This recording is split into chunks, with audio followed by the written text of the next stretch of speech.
Hello, my dear students. I welcome all of you on Samata Basum classes. This is computer lecture series and this is the part third. जिन्होंने part one and part second नहीं देखा है वो देख सकते हैं.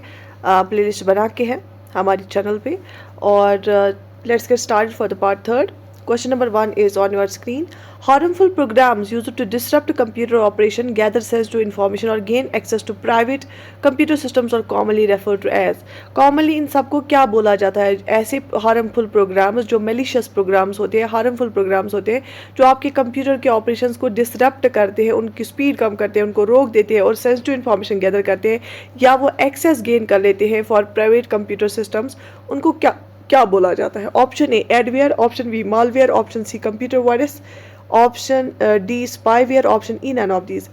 देख लीजिए ऐसे सबसे पहली बात है हार्मफुल प्रोग्राम्स. हार्मफुल प्रोग्राम्स होते हैं जिसको हम मेलिशियस प्रोग्राम बोलते हैं और मेलिशियस प्रोग्राम मालवेयर को बोला जाता है. और मालवेयर जो है मेलिशियस प्रोग्राम के बहुत सारे टाइप्स है, बहुत सारे डिफरेंट चीज़ों के लिए इनको यूज़ किया जाता है. कुछ ऐसे प्रोग्राम्स है जिसमें कंप्यूटर ऑपरेशन को डिसरप्ट किया जाता है, कुछ ऐसे प्रोग्राम्स है हार्मफुल प्रोग्राम्स जो सेंसिटिव इन्फॉर्मेशन चुरा लेते हैं, कुछ ऐसे प्रोग्राम्स है जो एक्सेस गेन करते हैं प्राइवेट सिस्टम्स पे, कुछ ऐसे प्रोग्राम्स है जो लॉक करते हैं आपके सिस्टम को.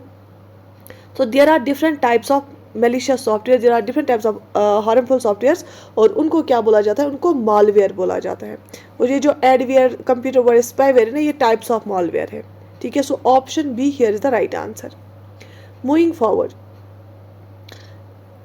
a repair for a known software bug usually available at no charge on the internet is called.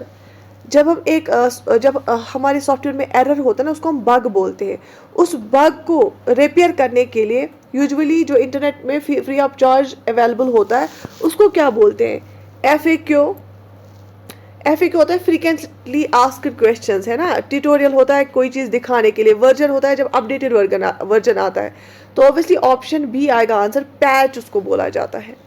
ठीक है, मूविंग टू अनदर क्वेश्चन.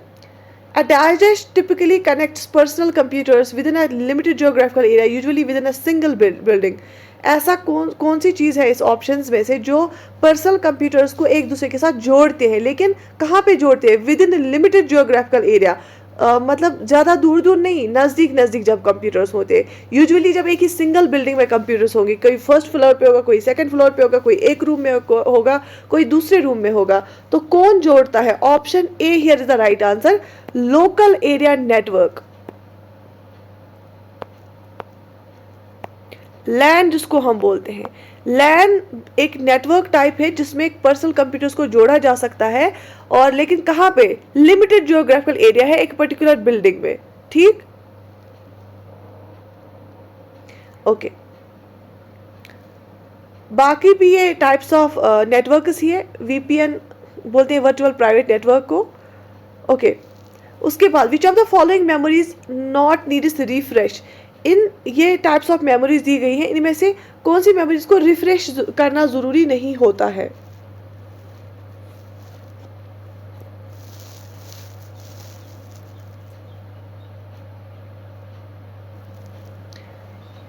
ठीक है, तो options are SRAM, DRAM, ROM, all of the above. And the right answer is कौन सी memory को refreshment की जरूरत नहीं होती है? That is SRAM. Option A static. SRAM का फुल फॉर्म क्या है? Static random access memory is a type of memory that holds data in a static form. और ये जो डायनेमिक रैम होता है ना, DRAM, dynamic random access memory, उसको रिफ्रेश करना पड़ता है, स्टैटिक को नहीं करना पड़ता है. रोम का फुल फॉर्म होता है रीड ऑनली मेमोरी और ये परमानेंट मेमोरी होती है. Okay, moving forward.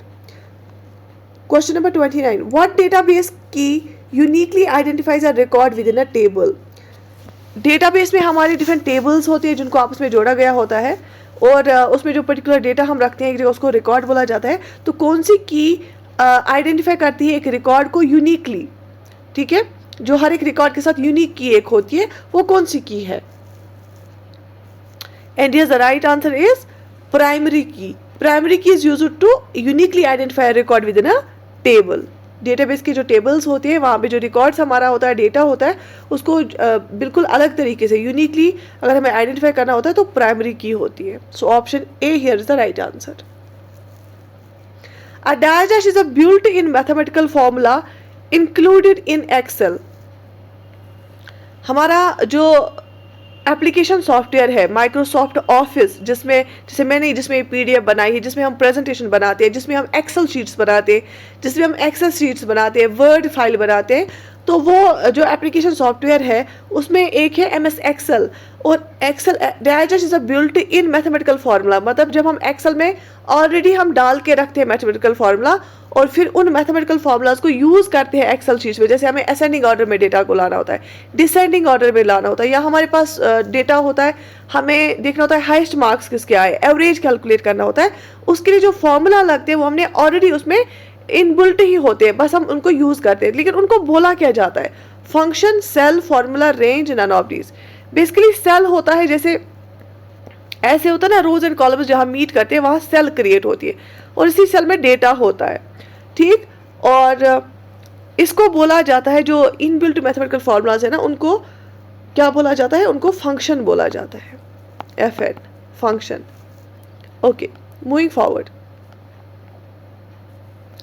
Which of the following Excel features allows you to select, highlight all cells that are formulas? तो आपको एक्सेल के कौन से फीचर आपको अलो करते हैं कि आप हाईलाइट करोगे या सिलेक्ट करोगे सारे सेल्स को जहाँ पे जो फार्मूलाज होते हैं, जहाँ पे फार्मूलाज होते हैं. फाइंड पे हम करते हैं अगर कुछ हमें ढूंढना होता है. रिप्लेस, फिर अगर हमें कुछ एक के बदले दूसरा कुछ डालना होगा ना, फाइंड और रिप्लेस वहाँ पे यूज़ होता है. गो टू होता है जहाँ पे आपको किस पेज नंबर या किस सेल पे या कहाँ पे जाना है, तो गो टू स्पेशल यूज़ होता है इसके लिए. So option D here is the right answer. Moving forward. What is the maximum zoom percentage allowed in Microsoft PowerPoint 2007? Microsoft PowerPoint, MS PowerPoint क्या है? MS PPT भी एप्लीकेशन सॉफ्टवेयर जो Microsoft office है ना, Microsoft ऑफिस सूट का एक part है. Microsoft Word, Microsoft Excel, Microsoft Access और Microsoft PowerPoint और Microsoft आउटलुक. Microsoft PowerPoint 2007 क्या लिखे है? 2007 ये वर्जन है. इस 2007 साल में एक नया वर्जन आया, 2007 वही लिख के है. तो उसमें आप ज़्यादा से ज़्यादा कितना जूम कर पाते हैं, ठीक है, वो परसेंटेज में दिया गया होता है. 100%, 200%, 300%, 400%, none of these.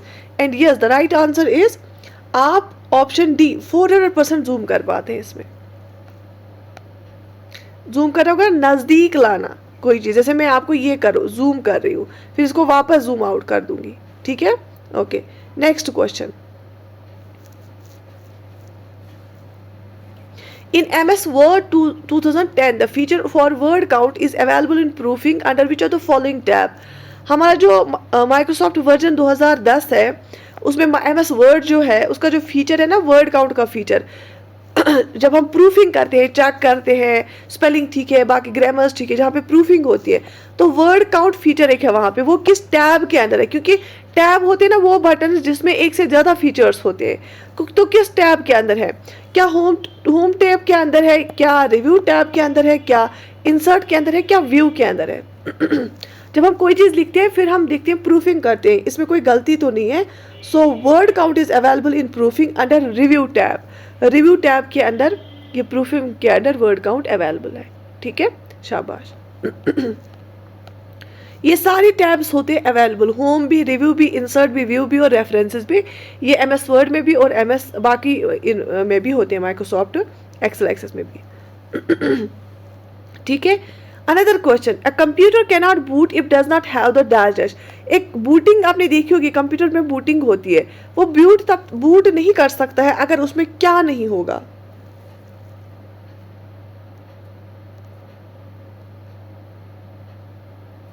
ठीक है, options are compiler, loader, operating system, assembler, none of these. Compiler क्या करता है? कंपाइलर एक हाई लेवल लैंग्वेज प्रोग्राम को मशीन लेवल लैंग्वेज में ट्रांसलेट करता है. कंपाइलर एक ट्रांसलेटर है. तो computer can not boot if it does not have, लेकिन कंपाइलर के बगैर भी कंप्यूटर चलेगा, लेकिन बूट वो कब नहीं करेगा? जब उसके पास ऑपरेटिंग सिस्टम नहीं होगा, क्योंकि बूटिंग के लिए ऑपरेटिंग सिस्टम जरूरी होता है.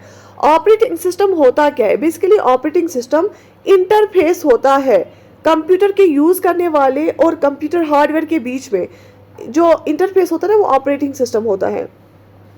ऑपरेटिंग सिस्टम सारे बेसिक टास्क करता है, जैसे फाइल मैनेजमेंट होगा, मेमोरी मैनेजमेंट होगी, प्रोसेस मैनेजमेंट होगा, या इनपुट आउटपुट को हैंडलिंग करना, या जो हमारे पेरिफेरल डिवाइसेस होते हैं जैसे डिस्क ड्राइवर्स होते हैं, प्रिंटर्स होते हैं, उनको भी जो है ये मैनेज करता है। सो यहाँ पे आंसर आएगा ऑपरेटिंग सिस्टम, ऑप्शन सी। इसके बाद ISDN स्टैंड्स फॉर, ISDN की फुल फॉर्म क्या है? 4 options are given, choose the correct answer. ISDN stands for Integrated Services Digital Network. So option A here is the right answer. Integrated Services Digital Network. ठीक है? Okay, moving forward.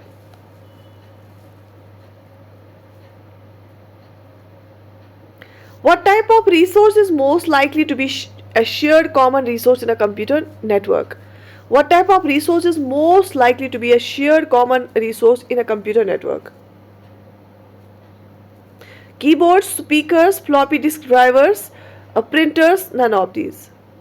सबसे ज़्यादा हम कौन सा resource share करते हैं? अगर हमारे पास 3 कंप्यूटर्स हैं तो हम उन कंप्यूटर्स के लिए क्या सबसे ज़्यादा कॉमन रखते हैं?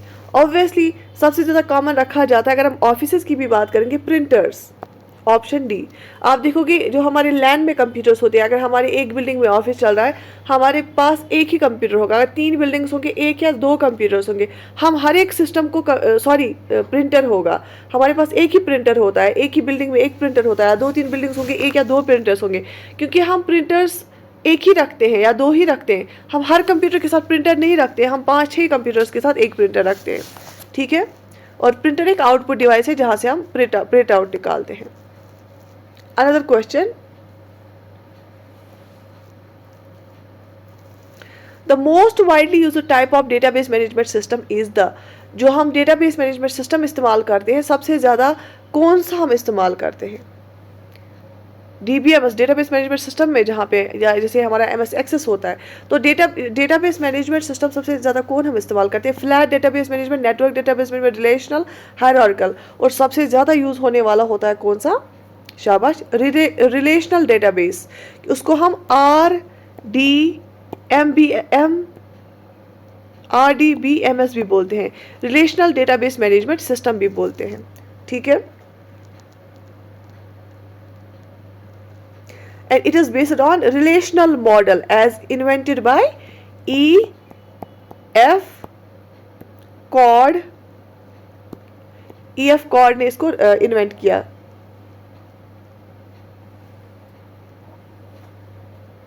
तो relational database management system. Moving to another question. Managers use sophisticated tool to combat cyber slacking, especially involving the internet. Such tools include, managers usually use करते हैं कोई टूल्स को किसके लिए? जैसे आपको पता ही है, हम बहुत ज़्यादा इंटरनेट का इस्तेमाल करते हैं और ऑफिस में बहुत ज़्यादा इस्तेमाल होता है। तो web filter, surveillance software, proxy server, packet sniffer, या ऑल ऑफ द अबव?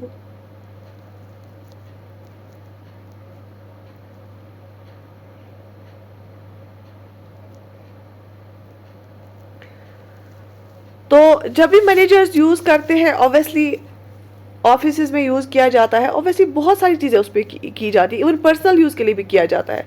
तो all of the above is the right answer. Web filters को भी इस्तेमाल किया जाता है, सर्विलेंस सॉफ्टवेयर का भी इस्तेमाल किया जाता है, प्रॉक्सी सर्वर का भी इस्तेमाल किया जाता है, पैकेट स्निफर का भी इस्तेमाल किया जाता है। हम उस टाइम पे जो हमारे मतलब जिसके हम काम करते हैं, या जो भी ऑर्गेनाइजेशन होती है, हम ऑर्गेनाइजेशन के डिवाइस भी इस्तेमाल करते हैं, इंटरनेट भी इस्तेमाल करते हैं, डिफरेंट रिसोर्सेज भी इस्तेमाल करते हैं। ठीक है? Moving to another question. The altering of data so that it is not usable unless the change are undone is. जब हम अल्टर करना हो गया, चेंज करना, जब हम चेंज करते हैं डेटा को, सो दैट, तब जब तक हम वो चेंज वापस ना करें, फॉर एग्जाम्पल मैंने टिक करी यहाँ पे, जब तक मैं इस टिक को वापस गायब ना करूँ, वो हो गया अनडन करना। अगर मैं कोई अल्टर करती हूँ डेटा में कोई चेंज लाती हूँ और वो यूज़ करने के लायक नहीं रहता है, तब तक जब तक ना उसमें वो चेंज हम वापस करें, उसको हम क्या बोलते हैं? Option A biometrics, option B compression, option C encryption, option D ergonomics and option E spamming.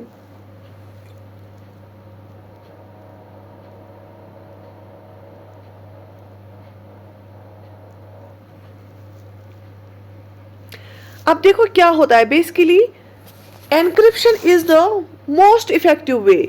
जो एनक्रिप्शन होता है ना, ये सबसे बेहतरीन तरीका होता है डेटा सिक्योरिटी के लिए, डेटा को सिक्योर करने के लिए। क्यों? क्योंकि अगर आप डेटा भेज रहे हो सकता है इसको कोई हैक करे, उसको कोई बीच में देखे, तो आप इसको चेंज करते हो, आप उसको एनक्रिप्ट करते हो, और फिर जो रिसीवर होता है ये उस एड्रेस पे पहुंचता है, वो उसको डिक्रिप्ट करता है, वापस लाता है अपनी फॉर्म में। और बीच में जब ये एनक्रिप्शन मोड में होता है, कोई इसको समझ ही नहीं पाता, वो यूज किसी काम का नहीं होता है, ठीक है। और उसको एनक्रिप्टेड डेटा को यूजेबल फॉर्म में लाने के लिए आपके पास वो पासवर्ड होना चाहिए, आपके वो पास वो कोड होना चाहिए, ठीक। बाकी कंप्रेशन हम कब करते हैं? कंप्रेशन हम करते हैं, फाइल को कंप्रेस करते हैं अगर साइज कम करना होगा हमारा, या स्पैम होता है जब हमारे अनवांटेड ईमेल्स आते हैं, बायोमेट्रिक्स होता है जब हम ऑनलाइन जैसे अटेंडेंस करते हैं ना, चाहे वो आपका आइरिस स्कैन करते हैं, आई का फिंगरप्रिंटिंग से स्कैन होता है, किसी भी चीज़ से वो हो जाता है। Okay, another question is which of the following is used for closing a tab on a browser. अगर हमारा जैसे वेब ब्राउजर होता है, हम खोलते हैं, एक और खोलते हैं, फिर सर्च करते हैं, फिर एक और खोलते हैं, सर्च करते हैं, बहुत सारे टैब्स खुले होते हैं। उन टैब्स को क्लोज करने के लिए, ब्राउजर का टैब क्लोज करने के लिए क्या यूज होता है? Control T, control W, control A, control Y, control alt F4। And yes the right answer is, क्या यूज होता है? कंट्रोल डब्ल्यू यूज होता है। Control W close the tab on a browser and Alt F4 close the whole application program। अगर हम Alt F4 press करेंगे ना, Alt एक की होती है और F4 भी प्रेस करेंगे, उसे पूरा प्रोग्राम ही क्लोज हो जाएगा। और जब हम कंट्रोल की, हमारी कुछ फंक्शन कीज होती है, शिफ्ट, कंट्रोल, ऑल्ट, एस्केप, ठीक है। जब हम कंट्रोल प्रेस करते हैं और डब्ल्यू प्रेस करते हैं तो उससे जो पर्टिकुलर टैब है ना जो ओपन होता है वो क्लोज हो जाता है, ठीक है। शाबाश। So this is the end of the PDF। तो बहुत सारे आज कुछ नए टॉपिक से क्वेश्चंस हमने डिस्कस किए। ये क्वेश्चंस रिपीटेडली आएंगे, हम बहुत सारे क्वेश्चंस करेंगे कंप्यूटर्स के। Stay connected till then, have a nice time, अल्लाह हाफिज़।